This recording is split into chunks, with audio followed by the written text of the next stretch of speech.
Breaking, Trump might read their secrets out loud at SOTU and destroy them.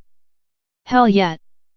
Republican Congressman Devin Nunes from California prepared an explosive memo which details classified material that lays out what the FBI and others did to corrupt the 2016 presidential election. The memo also describes the steps they have taken to overthrow President Donald Trump. The memo, if leaked in full, could indicate criminal activity and send people scrambling for lawyers.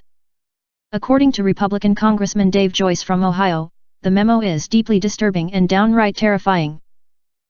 The memo needs to be released to the public since it's our citizen right to know if our FBI will face any corruption charges or criminal investigations in and of itself. That is not how people hoped their tax dollars would be spent, but it's something that may have to be done to restore transparency in one portion of our American system. There has still been no word on when the memo will be released, but we now have confirmation that Judiciary Committee Chairman Bob Goodlatte, Oversight Committee Chairman Trey Gowdy, and Intelligence Committee Chairman Devin Nunes huddled together last Saturday to discuss a never-before-used procedure for releasing the shocking FISA abuse memo. Members of Congress from both sides of the political aisles are specialists at showboating and creating an outright circus while never accomplishing their goals. Chris Farrell from Judicial Watch was on Lou Dobbs Tonight on Fox Business. Farrell suggested that the best way to get this memo public might be up to President Trump. He could read it out loud to the world during his upcoming State of the Union address, and it wouldn't be considered a leak because he is the president and it does pertain to the state of our union. If that happens, then it might be one of the most watched moments on television. Rep. Paul Gosar on Number released the memo, Obama's weaponization of DOJ and intelligence services links to Fast and Furious, IRS, and Benghazi scandal. If you don't think the unmasking has something to do with the weaponization of our Department of Justice and our intelligence services, think again, said Rep. Paul Gosar, RAZ, suggesting that the Obama administration had weaponized the executive branch in pursuit of partisan political purposes. Gosar's remarks came in a SiriusXM Breitbart News Tonight interview with Breitbart News' senior editors-at-large Rebecca Mansaer and Joel Pollack. Drawing on a classified 4-page memo composed by Rep. Devin Nunes, RCA, who chairs the House Permanent Select Committee on Intelligence, for his claims, Gosar described abuse of executive power as a pattern across the Obama administration.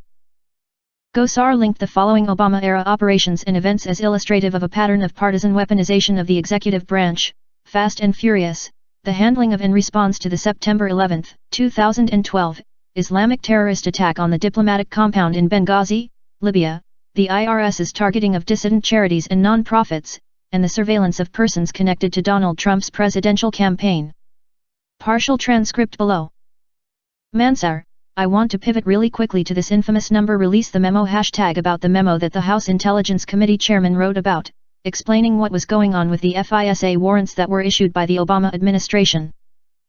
Can you tell us? I know that you've read the memo, it hasn't, obviously, been released to the public. What can you tell us about how this memo came about and what's in it? Gosar, well, this memo is a summary of emails and traffic that has been picked up by the intelligence and judiciary systems. Some of it is exactly what you may have seen that has been exposed to the sunlight already. Other things may not. But what it basically does is, that, if you don't think that Fast and Furious, if you don't think that Benghazi, for the lack of accountability, if you don't think the IRS, and if you don't think the unmasking has something to do with the weaponization of our Department of Justice and our intelligence services, think again. Mansaer, wow. Okay. What is the likelihood that this memo will be released by Congressman Nunes? Gosar, in our conference, there is a heated debate about when, not if, and we want it out sooner than later. The American people need to see this. There are other things associated with it because this is just the tip of the iceberg. It names names, and those names, they should be owed their day in country, but if it is what's presented, there are some heads that need to go to jail and not come out for quite some time. Gosar reiterated his description of the aforementioned pattern of partisan political weaponization of the executive branch when asked about former U.S. Ambassador Samantha Power's requests for unmasking American citizens' identities captured via FISA surveillance operations, among whom were Trump associates. Gosar voted against the FISA Amendments Reauthorization Act, FARA, of 2017 last Thursday, which passed the House and Senate by broadly partisan votes of 256 to 164 and 65 to 34, respectively, breaking ranks with much of the GOP. The FARA does not afford American citizens with Fourth Amendment protections against government search and seizure, suggested Gosar. President Trump should read the memo on live television. He wants to drain the swamp, and this could be one heavily watched moment where everything changes. It should be done. Everyone can watch the political dominoes of corruption fall in place and help restore law, order, and transparency for America. Please share if you want President Trump to release the memo on live television. If you like your news from one sexy ass robot, then like and sub, then hit up my big fat bell.